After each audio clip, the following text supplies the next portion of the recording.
సుమన్ టీవీలో మీ personal and business promotions కోసం కింది నెంబర్కి కాంటాక్ట్ చేయండి.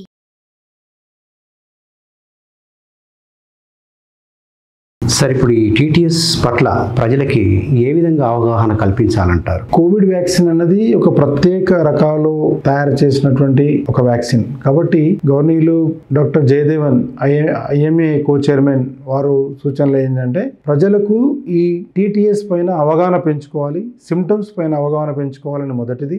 అదేవిధంగా ఒకవేళ ఈ సిమ్టమ్స్ డెవలప్ అయినట్టయితే స్ట్రెస్ఫుల్ ఎర్లీ ట్రీట్మెంట్ అంటే వెంటనే ఖచ్చితమైనటువంటి చికిత్సను అందించాలి. అదేవిధంగా చికిత్సను అందించడమే కాదు, ట్రీట్మెంట్ అయిన తర్వాత కూడా ఎఫెక్టివ్ మేనేజ్మెంట్ కూడా చేయాలి. తర్వాత రాకుండా ఈ వ్యాధిని రాకుండా మేనేజ్మెంట్ చేయాలని చెప్పి ఐఎంఏ ఇప్పటికే దేశవ్యాప్తంగా ప్రజలకు అప్రమత్తం చేస్తుంది. అందులో భాగంగా మీరు ముఖ్యంగా సుమన్ టీవీ తరఫున మీరు వచ్చి ఈ కోవిడ్ వ్యాక్సిన్ పైన ఉన్నటువంటి అపోహల్ని, ఆ వ్యాక్సిన్ ద్వారా దుష్ప్రభావాలు చాలా ఉన్నాయని చెప్పి భయాందోళన గురవుతున్న ప్రజలకు ఈ విషయంలో అవగాహన కల్పించే కార్యక్రమాన్ని తీసుకున్నందుకు, మీడియా పరంగా తీసుకున్నందుకు మీకు మరొకసారి నేను ఆరోగ్య భారత్ తరఫున కృతజ్ఞతలు తెలియజేస్తున్నాను.